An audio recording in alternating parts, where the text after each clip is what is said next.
Kita akan berlanjut ke modul keempat dengan tema keunggulan dan tantangan yang dialami oleh koperasi syariah. Kita akan bahas satu persatu mulai dari keuntungannya atau keunggulannya atau manfaatnya. Jadi poin yang pertama, apa sih manfaat atau keunggulan dari koperasi syariah bagi anggota?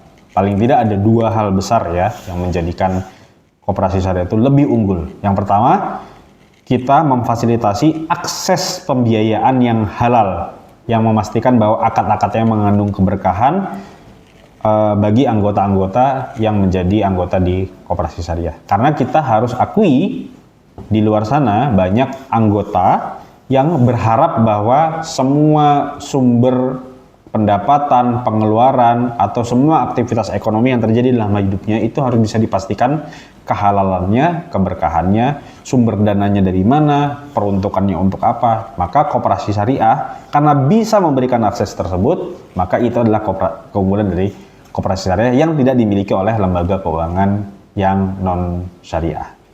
Kemudian yang kedua, tentu karena badan hukumnya berbentuk koperasi, maka koperasi syariah itu berorientasi pada meningkatkan kesejahteraan melalui sistem bagi hasil. Anggota yang sudah mendaftar jadi anggota punya simpanan pokok, simpanan wajib, atau menggunakan produk-produk simpanan atau pembiayaan di BMT, maka kesejahteraannya itu bisa dilakukan secara gotong royong untuk juga meningkat bagi anggota. Tentu ketika pertama kali masuk mungkin simpanan wajibnya itu hanya 10 juta, tapi nanti 5 tahun simpanan wajibnya jadi 100 juta, 5 tahun lagi tahun ke-10 jadi 1 miliar.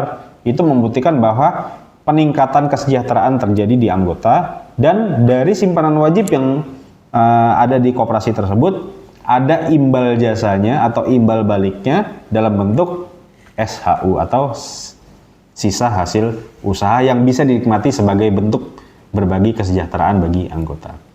Tentu dengan manfaat atau keunggulan yang ada di koperasi syariah juga mengalami tantangan dalam pengelolaannya.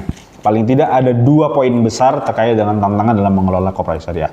Yang pertama, kita memaklumi bahwa tidak semua anggota itu paham dengan prinsip-prinsip syariah yang dijalankan oleh koperasi syariah. Maka kita sebagai personel ya atau orang yang sudah dilatih atau bekerja beraktivitas dalam lembaga ini punya tanggung jawab lebih besar lagi, bukan hanya menjelaskan apa produknya, tapi juga bisa memberikan ilmu pemahaman terkait dengan akad-akad ya, pendekatan-pendekatan syariahnya seperti apa.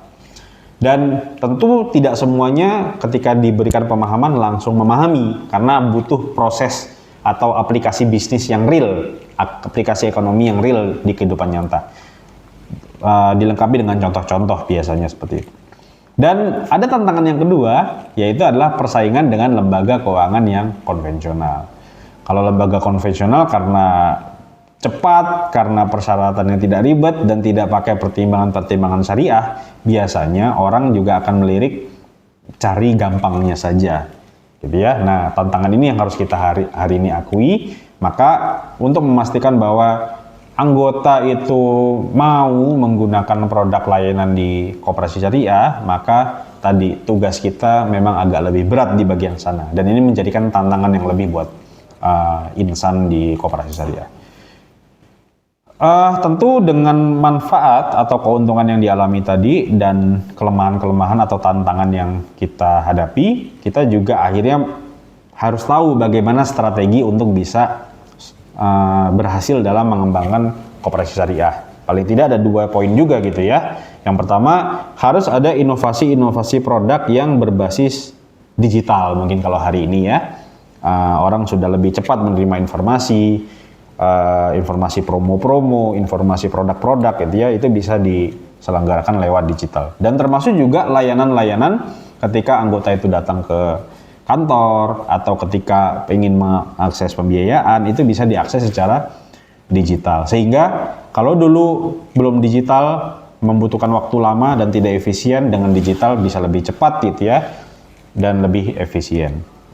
Kemudian strategi pengembangannya seperti apa? Meningkatkan literasi keuangan syariah bagi anggota ya. Jadi perlu untuk memberikan pemahaman, mengedukasi, atau membuat event-event atau acara-acara yang pada intinya adalah membuka wawasan yang tadinya tidak tahu bagaimana tata kelola keuangan secara syar'i, kemudian menjadi tahu, atau yang tadinya sudah tahu kemudian menjadi lebih bijak lagi, atau yang sudah bijak, yang tadinya sudah bijak menjadi lebih advance lagi, lebih maju lagi, sehingga yang tadinya prinsipnya adalah mengakses produk dalam artian ingin dibantu oleh BMT atau koperasi syariah berubah menjadi anggota yang mungkin punya kelebihan dana, itu menjadi orang yang menitipkan atau mengamanahkan dananya di koperasi syariah dan menjadi modal usaha yang akan digerakkan oleh